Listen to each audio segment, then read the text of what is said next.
जाराट श्री कुंडलपुर के बड़े बाबा की, मूल नायक श्री चिंतामणि पार्श्वनाथ भगवान की, परम पूज्य आचार्य श्री कार्तिकेय स्वामी जी महाराज की, परम पूज्य संत शिरोमणि आचार्य गुरुवर श्री विद्यासागर जी महामुनिराज की, परम पूज्य आचार्य परमेष्टि श्री समय सागर जी महामुनिराज की, ज्येष्ठ श्रेष्ठ निर्यापक श्रवण श्री योग सागर जी महामुनिराज की, 3 कम 9 करोड़ मुनिराजों की, पूज्य निर्मोह सागर जी महाराज की, मुनि संघ की।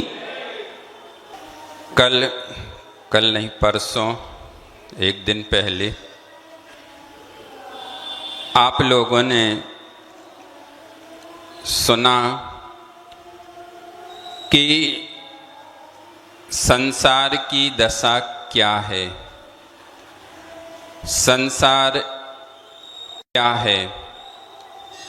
पहले भी हमने बोला था कि आचार्यों का अपने ऊपर कितना उपकार है, जितना उपकार कहें उतना भी कम है। क्यों? कि एक भावना के लिए उन्होंने कितनी सारी गाथाओं के माध्यम से छोटी छोटी बातों को समझा करके कब उन्होंने इस ग्रंथ का निर्माण किया होगा, उस समय से लेकर के उस समय उनकी सोच आने वाले लोगों के लिए प्रति क्या भाव रहे होंगे, क्या उनके अंदर भावनाएं आई होंगी, जो उन्होंने इस वर्तमान को देखते हुए सेम टू सेम ऐसा लिख दिया जो आज हम वर्तमान में हमारे ऊपर घटित होता है। तो वो कितने विद्वान रहे होंगे। उसके बाद भी उनकी वो देखो लघुता देखो, उसके बाद भी वो कहते हैं कि हम तो एक अज्ञानी थे। अपनी कितनी लघुता को प्रकट करते हैं, बस यही संसार है। और कैसे प्रकट कर देते हैं, तो आज हम वर्तमान में देखें तो हमें भैया मंच पे नहीं बुलाया, हमें नहीं जाना, हमारी तो उनसे बुराई, हमें तो देख करके उनने नेग्लेक्ट कर दिया था कि नहीं उनको नहीं बुलाना, उनको बुला लिया। जो कुछ नहीं थे उनसे शास्त्र भेंट करवा दिया और हम तो वहीं बैठे थे, हमें बुलाया नहीं। बस यही संसार है। ये जो मान हमारे अंदर भरा हुआ है, इस मान का नाम ही संसार है।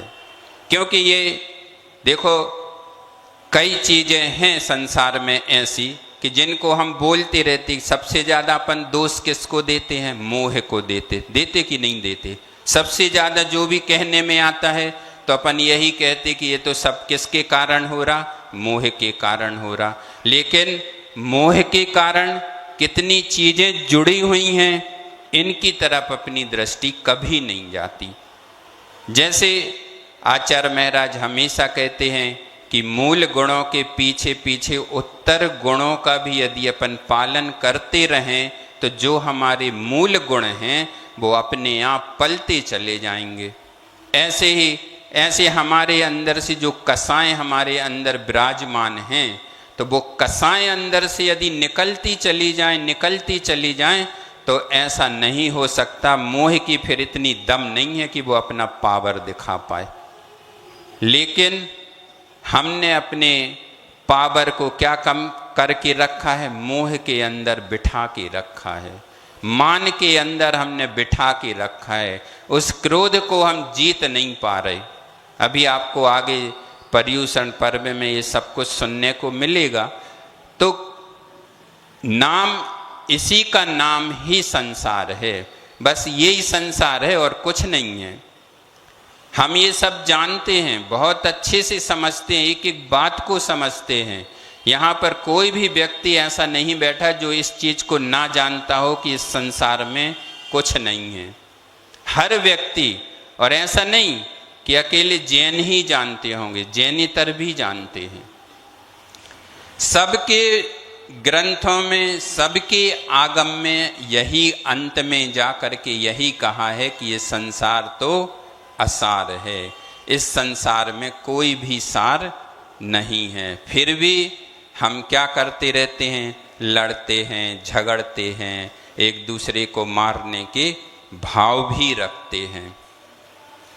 होता है ऐसा और हो रहा है, लेकिन हमें यदि अपने को इस संसार की मात्रा को, सीमा को कम करना है तो प्रत्येक व्यक्ति को, जो भी यहाँ बैठा हुआ है, उस व्यक्ति को हमेशा अपने अंदर ये बात दिमाग में रखनी होगी कि जो कुछ हो रहा है उससे हमें बचना है।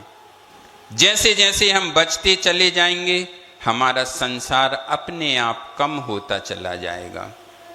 परिणामों में विशुद्धि लाना है, परिणामों को शुद्ध करना है। यदि हमने वो नहीं किया तो फिर हम, जैसे अभी पंडित जी बोल रहे थे ना कि धीमी धीमी बरस रही फुहार, का कह रहे थे, ऐसी कछु बोल रहे थे ना, हैं? तो ऐसे ही का हो जाए, इतने भी ऐसे ही वही फुहार जैसी वर्षा हो गई और बस फिर थोड़ी देर बाद का है इतने से जो तो धूप निकल आई तो सब क्या हो गो, सूख गो। ऐसा ही हो रहा हो कि नहीं हो रहा हो? कि जितनी देर यहाँ पर बैठे हैं तो संसार कैसा दिख रहा, असार लग रहा, और फिर इस गेट के बाहर गए तो कह रहे भैया संसार के अलावा है ही का, सारो सार तो संसार ही में है। ऐसा ही होता है। देखो हम हकीकत बता रहे, बुरा नहीं मानना आप लोग कि महाराज जी तो सीधी सीधी कह दे, सीधी सीधी यही तो बताने आपको। यदि भैया सीधी सीधी अपन का टेढ़ी लाइन पे चल रहे, सीधी सीधी पे थोड़ी सी सीधापन आ गया तो अपने लिए अच्छा है कि नहीं? थोड़ी थोड़ी हाव भी कह जाओ, हाँ, थोड़ी हमें लगे कि कोई सो नहीं रहा, जग रहे सब जने। तो ऐसे ही कल आपने सुना होगा कि इस संसार में क्या है ना? इस मनुष्य गति में, गति देखो, दुख तो चारों गतियों में है। चारों गतियों के दुख ऐसे हैं, त्रियंच में जो दुख है वो बेचारे सहन करते रहते हैं, अपनी वेदना को वो व्यक्त नहीं कर पाते। और अपन क्या करते हैं, थोड़ा सा भी कुछ हुआ तो चिल्लाने लग जाते हैं। तो यदि उन त्रियंचों से भी यदि हम थोड़ी सी सीख ले लें, थोड़ा सा अंश, हम ये नहीं कह रहे कि आप त्रियंच बनो, लेकिन उनसे यदि हमें थोड़ी सी भी सीख मिल जाए कि जैसी सहन शक्ति उनके अंदर है वो सहन शक्ति यदि हमारे अंदर आ जाए तो ये संसार अपने आप छूट जाएगा। भले ही उनके अंदर भी आत्रोद्य परिणाम चलते रहते होंगे, लेकिन ऊपरी तौर पर से तो हम देख सकते हैं, अपन उनको जा रहे हैं तो मार दिया, कुछ भी कर दिया, डंडई से मार दिया, तो उनको कितनी, उनको पीड़ा नहीं होती होगी। इस भाव को यदि हमने समझ लिया तो समझ लेना कि हमारा संसार भी धीरे धीरे कम होता चला जा रहा है। संसार में हमें, तो कल आप लोगों ने यही पढ़ा होगा, सुनाया होगा परसों, कि अनेक दुखों को भी हम इस पर्याय में सहन कर रहे हैं, लेकिन हमारे भाव ये नहीं होते कि हम अपने आप को धर्म में लगा दें। ये कभी भाव ही नहीं होते, वो भाव ही नहीं आते। लोग यहाँ आकर के अपनी पीड़ा सुना जाएंगे, महाराज जी हम इतने पीड़ित हैं, और अपन कहेंगे कि भैया इस बारे में तो हम जानते नहीं, हम कोई ज्योतिष विद्वान तो है नहीं, ज्योतिषाचार्य तो है नहीं कि हम आपका सब देख के बता दें। हम तो बस इतना ही कह सकते, अपने पास तो जो ज्योतिषी है वही इतना ही ज्योतिषी है कि भैया सुबह से उठो तो मंदिर जाओ, पूजन पाठ करो, सब कुछ करो तो आप अपने आप आपके दुख कम हो जाए। तो बस महाराज जी वही तो टाइम नहीं है। बाकी तो आप दुनिया की कोई भी चीज बता दो, हम तो आप जो कहो महाराज कर भी तैयार हैं। तो जो कहा है उसको करने के लिए जब आप तैयार हो तो हम कह रहे आप मंदिर जाओ, अभिषेक कर लाओ, पूजन कर लो। महाराज जी वही तो टाइम नहीं है, बस सुबह से। भैया सुबह से क्या करते हो, 10 के पहले तो दुकान जाते नहीं हो।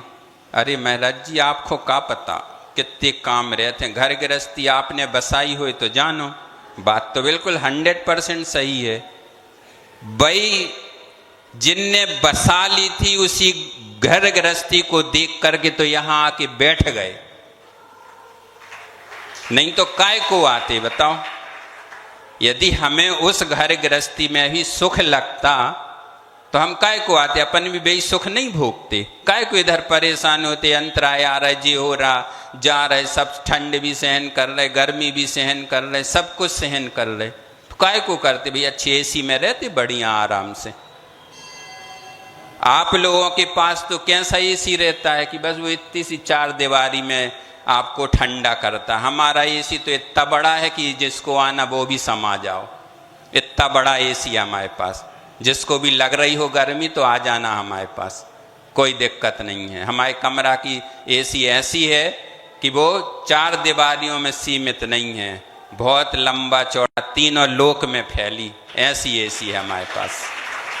तो जिसको आना हो, सबको गुना वालों को चैलेंज दे रहे हैं हम, जिसको आना हो आ जाना, जिसकी इच्छा हो बिल्कुल बिना पूछे आ जाना, सबको जगह मिलेगी, कोई के लिए जगह की कमी नहीं है। लेकिन हमने क्या कर के रखा है, सब ना तो धर्म करना है और ना आरंभ परिग्रह, ये सब कुछ भी नहीं छोड़ना, कुछ भी नहीं हम छोड़ना नहीं चाहते। एक भाव भी अंदर से ऐसा नहीं होता, एक पल भी हमारा भाव ऐसा नहीं होता कि हमें ये त्याग करना है। तो इन सभी बातों को, बस यही संसार है, इसमें और कुछ नहीं है। ये तो सब इतनी, देखो हम तो 2 शब्दों में कह रहे हैं कि संसार क्या है, जो दिख रहा है सो संसार है, जो जिसको हमने अपना मान के बैठा है वो संसार है, और जो हमारा वास्तव में है उसको हमने कभी अपना माना ही नहीं है।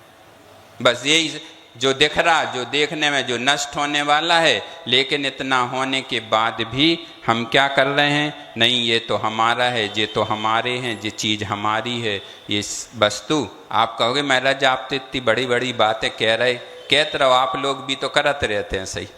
देखो अपन तो सबकी कह देते, अपनी भी बुराई करते हैं, ऐसी नहीं है। वो बुराई हम कर नहीं रहे कोई की, हम अपनी ही कह रहे हैं कि हमें भी वही सब दिखता रहता है, हम भी वही देखते हैं।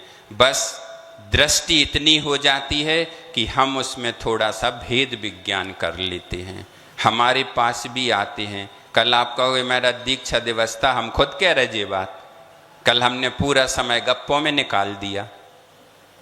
क्यों, इतने सारे लोग आए थे तो बैठ के कोई एक गाथा नहीं पड़ी।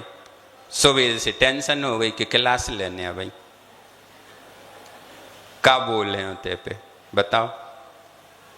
आप लोग तो कछु नहीं, एक शब्द बोल दे, महाराज आपको कहा है, आप तो कछु भी बोल दे होते पे। अरे जब क्लास लो, जब समझ में आते, जब पढ़ो, जब समझ में आते कि क्या कहने होते पे। और कोई ने एक आध क्वेश्चन कर लो और नहीं बनो, महाराज तो ऐसा ही है, कछु आता ही नहीं है। ऐसा ही होत ना, देखो सही सही बता दो, ऐसा ही होत के नहीं होत है, होत है। तो अपन को उस तरफ ध्यान नहीं देना, जो अच्छा मिले उसको ग्रहण कर लेना, बाकी छोड़ छोड़ के चले जाना, ठीक है। तो अब अपन चलते हैं गाथा, कौन से नंबर की, 56 नंबर की होना है शायद, है ना। उच्चारण कराने से तो कोई मतलब निकलता नहीं है, कोई पढ़ता है नहीं। सब लोग तो बोलो कम से कम, तो हमारी मेहनत सफल सी हो जाए। सधड़ो बी होदी निधड़ो धन हीणो तह या ईसरो होदी राया वी होदी भिच्चो भिच्चो वी या होदी नर ना हो। सदड़ो बिहोदी निधिणो धनहीणो तहया ईसरो होदी। राया बिहोदी भिच्चो भिच्चो बिया होदी नर ना हो। अब यहाँ पर क्या कह रहे हैं कि सदणो बिहोदी निधणो।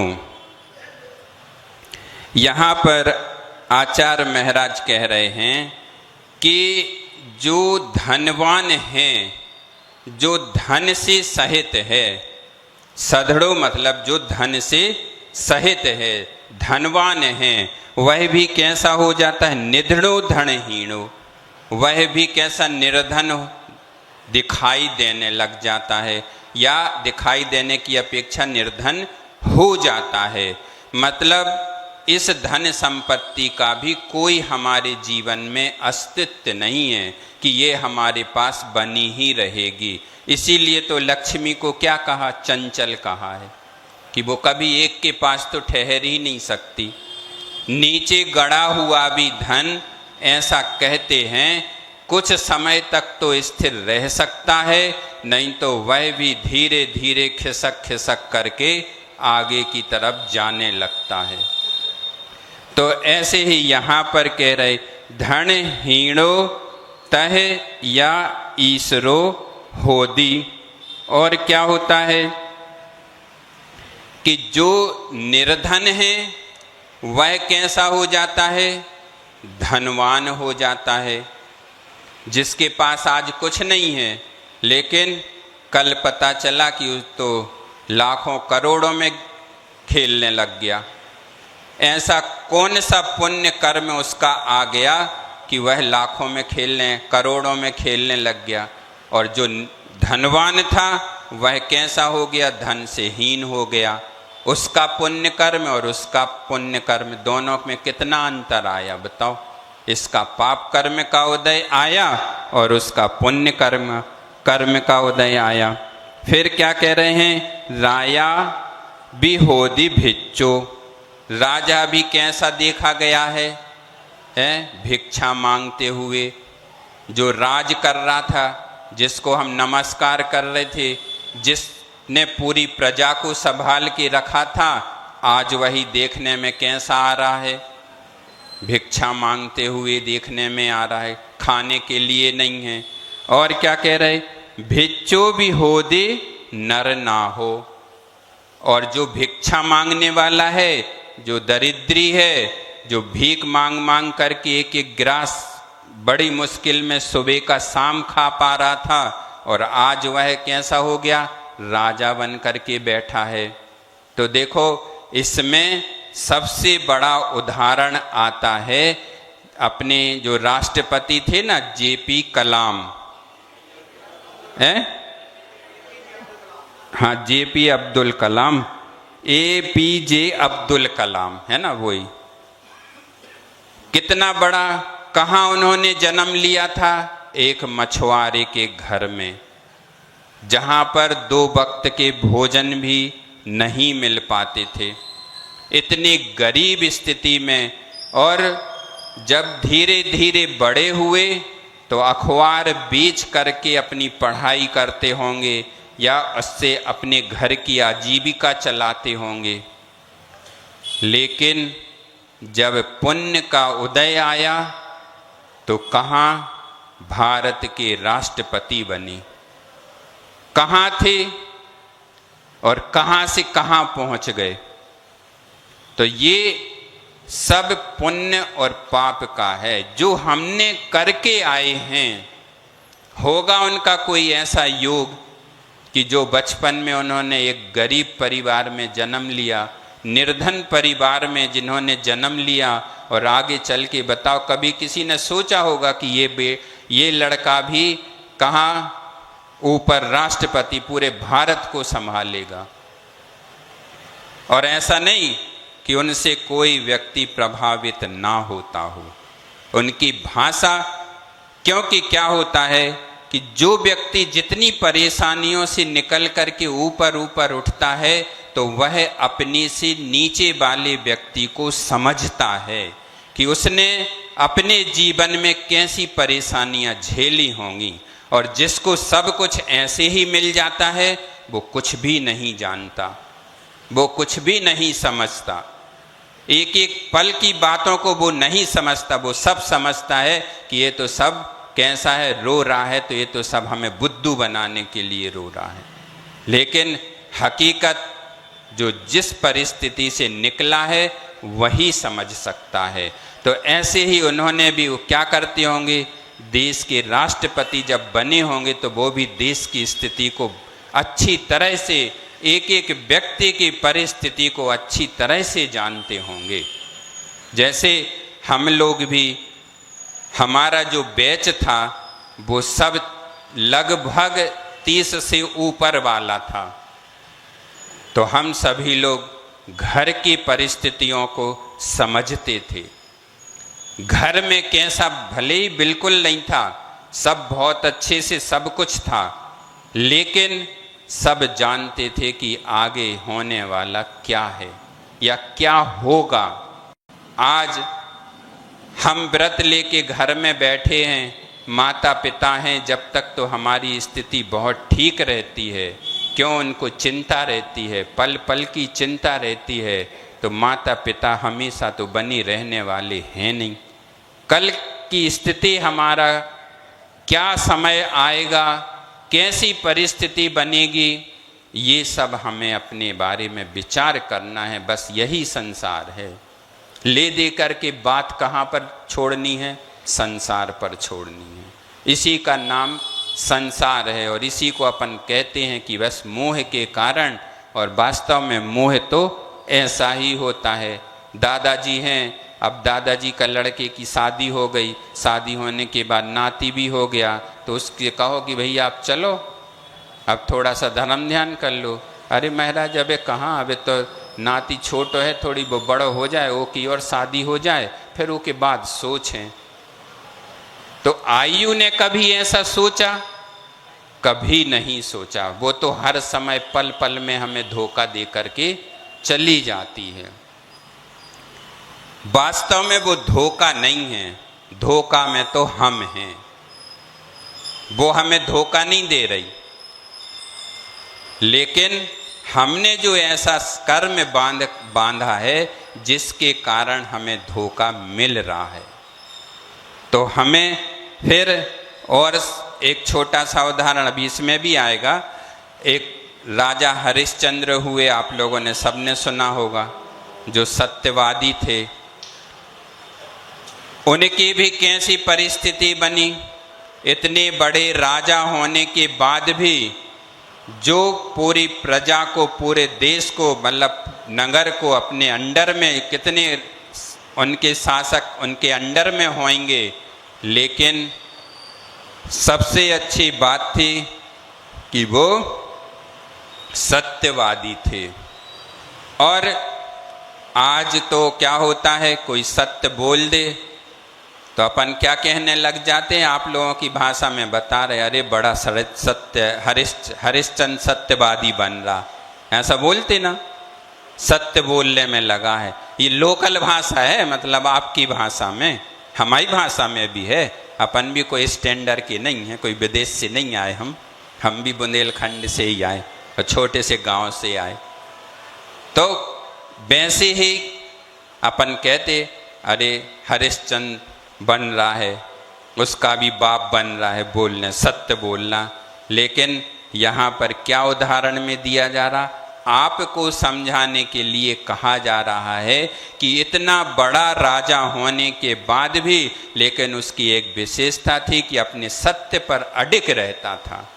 भले ही उसने ये नहीं स्वीकारा कि नहीं हम आज असत्य बोल देंगे तो हमारा ये राज्य, हमारी ये वैभव सब बचा रहेगा। उसको भी कैसा होना पड़ा, दर दर की ठोकर खानी पड़ी कि नहीं खानी पड़ी, उसको भी राज्य से। तो वह कहाँ, यहाँ पर जो कहा है ना कि जो धनवान है, जो राजा है, वह भी कैसा हो सकता है, भिखारी बन सकता है ना। तो कोई बड़ी बात नहीं है। और उसने अपनी पत्नी के साथ क्या किया था, उसको भी जब खाने के लिए कुछ था ही नहीं तो अब कुछ ना कुछ तो करना पड़ेगा, तो किसी के घर में दासी बना दिया था कि भाई कुछ तो करना पड़ेगा, घर गृहस्थी चलाना है, खाना तो है ही, कुछ नहीं हो तो पेट तो भरना ही है। तो कैसी स्थिति बनी, कहाँ वह राजा था, कहाँ वह रंक तो नहीं कह सकते, भिखारी और दरिद्री बन गया। तो ऐसी पल पल में कब कर्म का उदय कैसा आ जाए ये हम नहीं कह सकते हैं। तो ऐसे ही इसमें बताया जा रहा है, साधनो अपि धनवान अपि कालतः निर्धनो धनहीनः दरिद्री भवति। जो धन सहित है, धनवान है, वह काल के प्रभाव से कब उसका कर्म का उदय आ जाए और वह दरिद्री बन जाता है। तथा च धनहीनः निर्धनः ईश्वरा अनेक ऐश्वर्य संपदा युक्तः राजापि भूपतिः अपि भृत्यः सेवको भवति। और क्या कह रहे हैं कि जितना बड़ा जो धनवान है वह भी कैसा होकर नहीं, जो धनहीन है वह कैसा होकर के निर्धन भी हो जाता है। यदि थोड़ा सा अपन धर्म में अपने आप को लगा लें तो वह ईश्वर भी बन सकता है, धनवान मतलब सबसे बड़ा धनपति भी बन सकता है। और ऐसे कई अनेक ऐश्वर्य भी प्राप्त, संपदा से युक्त होने के बाद भी वह राजा भूपति ही रपि अपि भृत्यः सेवको भवति। और वह कैसा बन जाता है, दरिद्री होकर के वह सेवक बन जाता है, किसी का नौकर बन जाता है। और पुनः भृत्यो अपि दासो अपि नरनाथा समस्त पृथ्वी पालको राजा काष्टांगारवत भवति। इसमें उदाहरण किसका दिया, काष्टांगार का। जीवनधर चरित्र आप लोगों ने यदि पढ़ा हो तो जीवनधर के पिता यानी वह कितने बड़े राजा थे, लेकिन उनकी आसक्ति किसमें थी, अपनी पत्नी के प्रति वो इतने आसक्त थे कि उनके बगैर उनका एक पल भी नहीं निकल सकता था। और उसी आसक्ति के कारण उनका जो मंत्री था काष्टांगार, वह मंत्री राजद्रोही निकला और उसने धीरे धीरे राजा की कमजोरी को पकड़ते हुए पूरा राज्य अपने हाथ में ले लिया और उनके ऊपर हमला बोल दिया। और इसी बीच में क्या होता है, वह रानी गर्भवती हो जाती है। जब उसका सत्येंद्र जो उसके पिता थे जीवनधर के, तो उनको जब ये ज्ञात हो जाता है, उनको बताया जाता है, लेकिन अब उनके पास कोई हल नहीं रहता, क्योंकि वह काष्टांगार को राज्य दे चुके थे कि तुम्हें ही सब कुछ करना है। और वह एक मयूर यंत्र बनवाते हैं। उनकी पत्नी जब गर्भवती हुई तो गर्भवती होने के बाद वह देख लेते हैं कि अब हमला हो चुका है, अब हमारा मरना तो जरूरी मतलब पक्का ही है, अब हम बच नहीं पाएंगे। तो वह क्या करते हैं, उस मयूर यंत्र में अपनी गर्भवती को बिठाल करके शमशान में छुड़वा देते हैं। और वहाँ पर देखो उस जीवनधर का भी पुण्य देखो, जीव कैसे कर्म लेके आ रहा था कि इतने सुखों में पलने वाला कहाँ पर, शमशान घाट में उसका जन्म हुआ, जहाँ कोई भी सेवा करने वाला नहीं था। कितने कष्टों के बीच में जन्म हुआ होगा, सोचो, चिंतन करो थोड़ा सा। तो ये इस गाथा में यही कहा जा रहा है कि जो समस्त पृथ्वी का राजा होने की, आप इसमें देख लो भरत चक्रवर्ती, सब कुछ होने के बाद भी उनने छोड़ा कि नहीं, छोड़ना ही पड़ा। बाहुबली भगवान जहाँ उनको मतलब ज्ञान हुआ, एक पल में सब छोड़ दिया, लेकिन मन में थोड़ी सी सल्य लगी रही कि ये तो हम दूसरे की भूमि पर खड़े हैं, उनसे पूछ के खड़े नहीं हुए। तब तक उनको केवल ज्ञान की प्राप्ति नहीं हुई। और जैसे ही भरत चक्रवर्ती को जब पता चला तो उनने कहा कि ये सब कुछ तो असार है, इस संसार में कोई सार नहीं है, ये हमारी कुछ भी नहीं है। और बस जैसे ही उनको भास हुआ, उनने बोला कि ये सब कुछ हमारा कुछ भी नहीं है, उनको फटाक से केवल ज्ञान हो गया। तो क्या है ये सब? संसार की दशा है। आज हम देखें, एक एक इंच के लिए लड़ रहे हैं, लड़ाई मार काट हो जाती। वही भाई कितने प्रेम से रहते हैं और वही भाई एक दूसरे के दुश्मन हो जाते हैं। ऐसा क्यों? इस पर हमें चिंतन करना है। और ये जो जीवन भर का छोटा सा दृष्टांत है, उसको भी हमें अपने दिमाग में रखना है कि परिस्थितियां कब करवट ले लें, कोई भरोसा नहीं है। अब आगे की दूसरी गाथा पर चलते हैं। सत्तु बिहोदी मित्तो मित्तो विया जायदे तहा सत्तु कम्य विभाग बसादो ऐसो संसार सभ्य भावो। सत्तु बिहोदी मित्तो मित्तो भी अजाय दे तहा सत्तु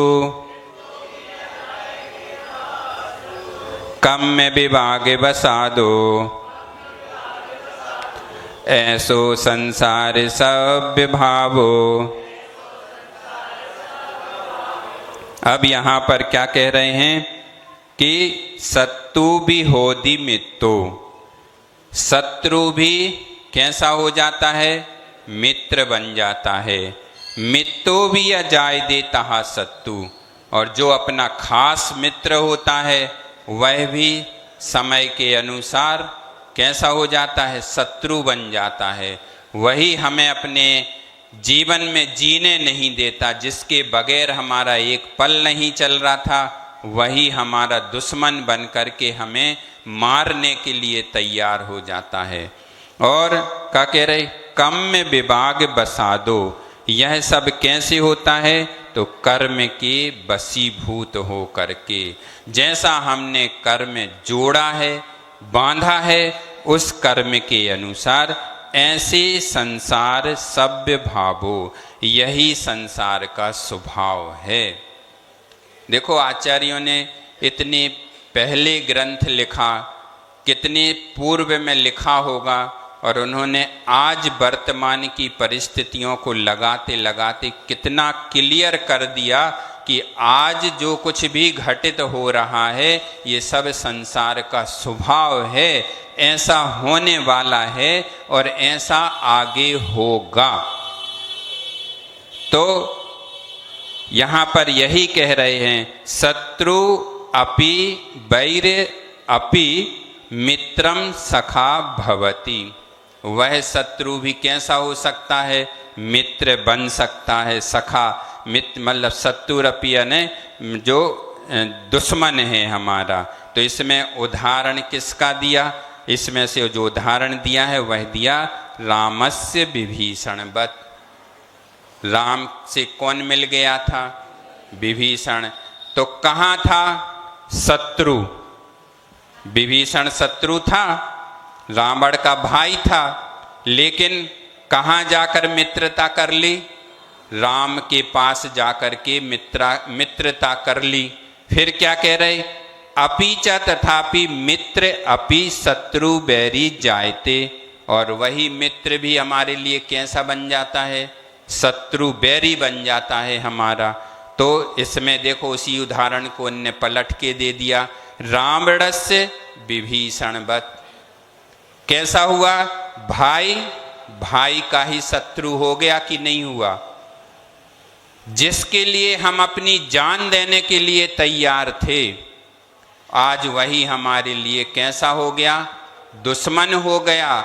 और जिसके लिए हम मारने को तैयार थे कि हमारे भाई पर हमला करने वाला है और हमें इसका इसको खत्म करना है, समाप्त करना है। और वही, लेकिन यहाँ पर हमें ये ध्यान रखना है कि दोनों के भावों में अंतर बहुत था। जब रावण ने सीता का हरण किया था और जब विभीषण को ये ज्ञात हुआ कि रावण जो है वह रामचंद्र जी से क्या करने वाला है, युद्ध करने वाला है, तब विभीषण ने धर्म नीति के अनुसार उसको समझाया। क्या कहा कि भैया, आप सीता को, पर स्त्री को हरना अच्छा नहीं है, आप उनकी स्त्री को वापस कर दो, इसमें अपना कोई दोष नहीं है। लेकिन रावण के पास क्या था? मान था। मान तो था, जब तो उसने युद्ध किया, नहीं तो काय को करता, भेज देता। और जब विभीषण ने धर्म नीति के अनुसार कहा, उसने उनको सब बताया कि देखो वो लक्ष्मण है, वो भी कम नहीं है, सब मिटाने वाला है, सब नाश करने वाला है और उसी से उसका और आपका भी नाश होने वाला है, इसीलिए आप उनसे मत भिड़ो, उनसे शत्रुता मत करो। लेकिन रावण तो ठीक है, रावण का बेटा इंद्रजीत जो था, उसने कहा कि अरे काका, कैसी बात करते हो तुम, बुज़दिल समझ रखा क्या हमें? तो आचार्य कहते हैं कि बुज़दिल कहाँ बनो, संसार को देख करके बुज़दिल बन जाओ तो कछु काम हो जाए। ओते का काम होने, कछु काम नहीं होने, होते तो नरकई में जाने पड़े फिर सीधे। तो ऐसे ही यहाँ पर उदाहरण भी देखो, आचार्यों ने कितना अच्छा सेट किया कि राम से मिला दुश्मन भी मित्र बन गया, और जो भाई था, सब कुछ था, सखा था, मित्र था, सब कुछ था, और वही जाके कैसा हो गया? शत्रु बन गया। तो ये संसार की दशा है, ये संसार यहाँ पर कहा गया है। और आखिरी में क्या होता है? वही विभीषण यदि रामचंद्र जी को या लक्ष्मण जी को नहीं बताता तो उनकी मृत्यु भी नहीं, उसकी मृत्यु भी नहीं होती, क्योंकि उसको ऐसी शक्तियां प्राप्त थी जिसमें वो चाहे जो रूप चाहे वो सब बना सकता था, सब कुछ कर सकता था। लेकिन कर्म का उदय ऐसा था कि मित्र भी शत्रु बनने वाला था और शत्रु भी मित्र बनने वाला था। लेकिन रामचंद्र जी ने विभीषण के साथ क्या किया? मित्रता का व्यवहार किया, उस पर पूरा विश्वास रखा, तब जाकर के उसमें अपनी सेना में उनने शामिल किया कि नहीं, ये तो धर्मज्ञ है, न्याय नीति से युद्ध करने वाला है, इसीलिए यह अपने पास टिक सकता है। तो ऐसे ही हमें भी क्या करना है? कर्म विपाक बसात, यानी कर्मणाम उदय बसात। ये सब कैसा हुआ? कर्म के उदय के बस में, कर्म के बसीभूत हुआ। एस पूर्वोक्ता संसार सद्भावः संसार स्वरूपम, यही संसार का स्वरूप है और इसी को ही आचार्यों ने संसार कहा है। अथ देवगति स्वरूपम विवृणोति, अब आगे देवगति का वर्णन करते हैं। और इसमें भी क्या कहता है? तो ये थोड़ा सा सार बता देते हैं ऊपर वाली गाथा की। तो इसमें कहने का तात्पर्य यह है कि यह सब चीज़ें जो भी हैं हमारे व्यवहार के ऊपर डिपेंड करती हैं कि हम किससे कैसा व्यवहार कर रहे हैं, किससे हमारी मुलाकात कैसे हो रही है, किस भावों से हम मिल रहे हैं, तो वैसा वैसा हमारे साथ घटित वर्तमान में होने लगता है। परिणाम हम जैसा करेंगे वैसा ही हमारा भाव होगा, परिणाम होंगे, नहीं तो कुछ भी नहीं होने वाला। देखो, कल दीक्षा दिवस था, थोड़ी सी बात सुना देते हैं कि यदि मान लो हम गुरुजी से ये कह देते कि नहीं, हमें थोड़ी सी प्रॉब्लम हो रही, कुछ प्रॉब्लम है, कुछ तकलीफ है, तो हम क्या आज यहाँ बैठे होते? नहीं बैठे होते। लेकिन उस समय अपन ने क्या सोच लिया कि नहीं, अपन को तो पक्की बन कर के जाना है। जैसे ही उनने ऐसी मुट्ठी बांध के दिखाई कि हाँ ये मुट्ठियाँ सब साथ में हैं, मुट्ठी बंधी, हम साथ में हैं, चिंता नहीं करना, बस तुम अपनी हिम्मत को बढ़ाए रखना। तो आज क्या हुआ, इधर आके सब कुछ समझने लग गए। नहीं तो ऐसे ही हम भी आप लोगों जैसे बाल बच्चे खिला रहे होते, अभी हम भी बैठ के नहीं खिला रहे होते, टेंशन ले रहे होते। क्या भैया उनको ये कराना, उसको ये कराना, वो कराना। होती कि नहीं होती? टेंशन तो होती है ना? नहीं होती? हाउ हाउ कह जाए करी। तुम्हारे तो एक शब्द सीख लो, सब में हाउ कहने बात जो है सब संसार की है और सब अपने ही ऊपर तो घट रही। एक भी बात ऐसी नहीं है कि जो नहीं हमारे ऊपर भी घट रही है। ऐसा मत सोचना आप कि हमें तो बैठ गए सो बड़ी बड़ी बातें देने लगे, वो सब हमारे ऊपर भी सब चल रही। उन्हीं का चिंतन हम भी कर रहे, वही चिंतन करके तो हम यहाँ आ पाए, और उतना ही चिंतन करके तो सब ये सब चीजों को सहन कर रहे। आचार्य श्री कहते थे कि पीड़ा को कहना नहीं है, सिर्फ सहना है। पीड़ा को मुंह से निकाला और 17 प्रकार के विकल्प चल गए, और कुछ नहीं कहा तो मन अपने आप शांत बना रहता है। सबको समझ में तो आ जाता कि नहीं आता है? आज के नहीं नहीं तो कहो महाराज तो ऐसी बोलता ही रहे। ताली से हमें कोई वो नहीं चाहिए, समझ में आ जाए बस, यही बहुत बड़ी बात है। और इसी का नाम बस, सब हर चीज संसार पे घटा दो आप तो हर। अब क्या कह रहे हैं यहाँ पर आचार्य महाराज? अब देवगति का वर्णन कहते हुए कह रहे, अह बोलो, कह वी हवदी देवो तस् वी जायदी मानसम दुखम दट्ठूण महड्डीड़म देवाणम रिद्धि संपत्ति। अह कह भी हवदी देवो तस्य भी जायदी मानसम दुखम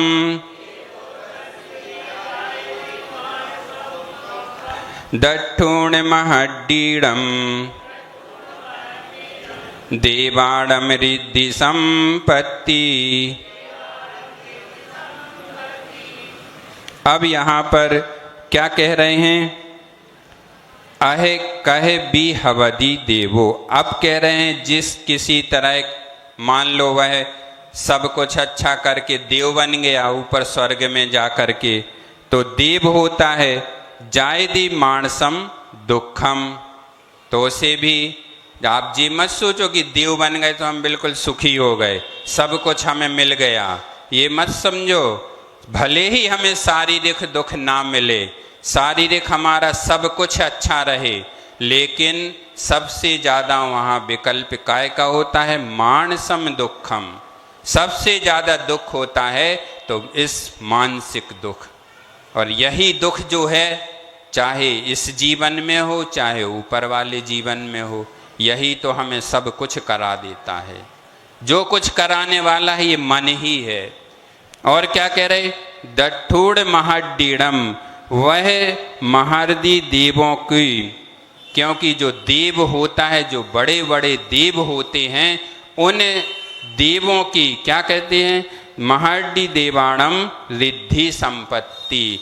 उनकी रिद्धियों और उनकी संपत्ति को देख करके उसके अंदर मानसिक दुख ही चलता रहता कि देव तो हम भी बने और ये भी देव हैं, लेकिन इनके कहने पर हमें चलना पड़ रहा है। उनने कह दिया विमान बन जाओ, हमें नंदीश्वर द्वीप की वंदना करने जाना है। आर्डर मिला, देव तो बन, वो विमान तो बन नहीं पड़ेगा क्योंकि उनके पास विक्रिया है, बना लेंगे, लेकिन उनको मानसिक कितना दुख होता है? पूरा का पूरा परिकर जब उनके ऊपर बैठ करके जाता है, अब ये पीठ में दर्द हो रहा, सहन नहीं हो रहा, अब किससे कहेंगे, कह ही नहीं सकते। सहन करना तो मानसिक पीड़ा कितनी हो रही। एक दूसरे को जैसे वर्तमान में इस मनुष्य लोक में भी हम कैसे करके बैठे हैं, हम किसी को ये नहीं देख सकते कि ये हमसे बड़ा क्यों हो गया। इसके पास 1000 रुपये हैं तो हमारे पास 2000 होना चाहिए। ये विकल्प यहाँ है तो वहाँ भी है, लेकिन यहाँ पर हमें शारीरिक और मानसिक दोनों प्रकार के दुख हैं। वहाँ पर शारीरिक नहीं है लेकिन मानसिक दुख वहाँ पर हमें मिलता है, चाहे कितना भी बड़ा देव क्यों ना हो। तो कह रहे अहे अथवा कथमपि महताम कष्टेन भवति जायते। तो यहाँ पर कह रहे हैं, क्या कह रहे हैं कि जिस तरह से वहाँ पर कष्ट है, तो कैसे, किसको है कष्ट, देवाहा चतुर्निकाय देवाहा, चारों निकाय के देवों को जो दुख हैं, तस्य च देवस्य जायते उत्पद्यते, उन देवों को उत्पन्न होते हैं। किम तत्, कैसे उत्पन्न होते हैं, तो मानसम मनोभवम दुखम असातम, मानसिक दुख होते हैं। असाता मतलब दुखम मैंने असाता कर्म का जब उदय उनका रहता है।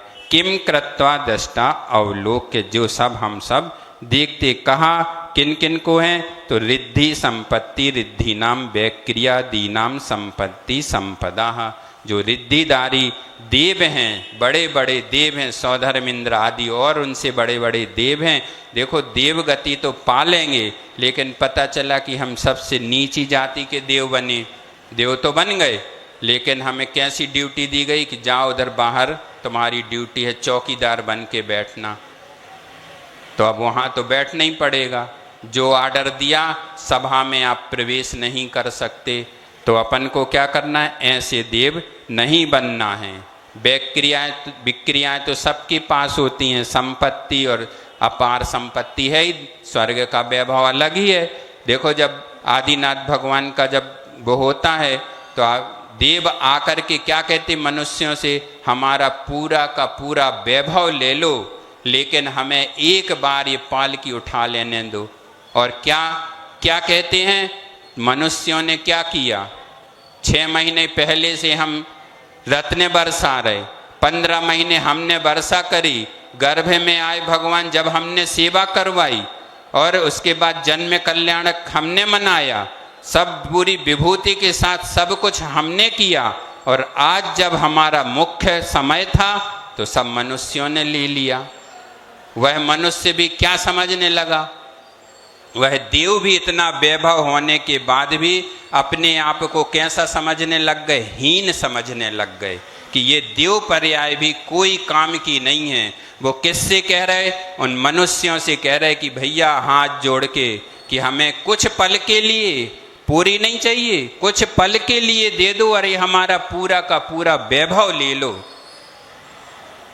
लेकिन एक पल के लिए ये पालकी तो अब हमें उठा लेने दो।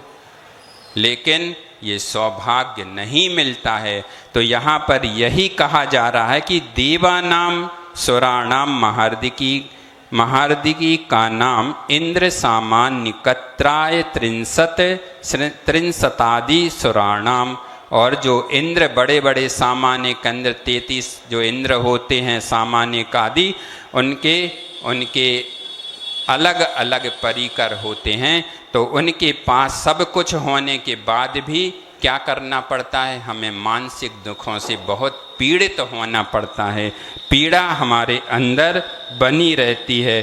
और इस चीज़ को उदाहरण के रूप में देखें तो राजा जनक ने क्या किया था, वे बहुत धर्मज्ञ थे। अब टाइम बहुत हो गया, नहीं तो इसकी पूरी कहानी सुनाती, बहुत अच्छी कहानी है इसकी राजा जनक की, लेकिन अब टाइम आप 10:10 होने वाली हैं।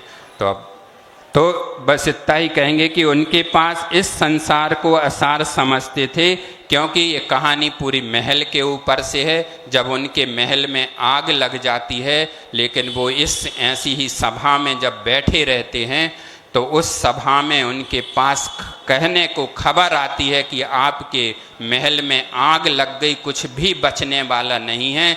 लेकिन वो कहते कि नहीं, हम तो पहले जब तक सभा पूर्ण नहीं होगी, जो कुछ होना हो जाए, लेकिन हम यहाँ से तभी हिलेंगे जब हमारी सभा पूर्ण होगी। और वह क्या होता है, जिस सभा में जिन गुरु के मुखारबिंद से वह सभा सुन रहे थे, उनके पास रिद्धियां थीं, और जब वो देख लेते हैं कि जो अन्य तो बैठे थे वो तो सब भाग गए, लेकिन वही एक ऐसा व्यक्ति था जो बैठा रहा अंत तक, जब तक पूर्ण नहीं हुई, जब तक बैठा रहा। तो उन गुरु को भी कुछ भाव उत्पन्न हुए होंगे, तो उनने अपनी रिद्धि से उस महल को ज्यों का त्यों कर दिया और पूरी आग को शांत कर दिया। तो ये प्रभाव होता है, धर्म सभा में सुनने का प्रभाव था। चूँकि हमारी बुद्धि, और इसमें तो बहुत बड़े बड़े उदाहरण भी हैं, आप लोगों ने वो डमोकार मंत्र वाली, जब उनकी किसका वो कौन से थे, उनका लड़का जब मर जाता सांप काट देता है, वो कौन सी कहानी है, तो वो पूजन करते रहते हैं, लेकिन पूजन में उनका इतना ध्यान रहता है वो किसी की, लेकिन वो उसकी पत्नी आके पटक देती उसको कि लो संभालो, कर लो पूजन। लेकिन वही धर्म था जो साथ दिया, और उसी धर्म ने साथ दिया, तो उसके कारण उनका बेटा भी कैसा जीवित हो जाता है।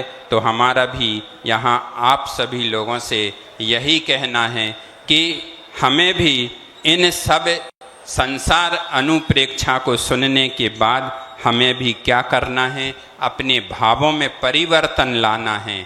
हमें भी क्या करना है, हम ये नहीं कह रहे कि आप सब छोड़ दो, संसार है ये तो सब चलेगा, लेकिन कुछ थोड़ा थोड़ा सा अंश अपने अंदर धारण कर लो, बस ग्रहण कर लो, तो समझ लो कि आपका चातुर्मास सार्थक हो गया।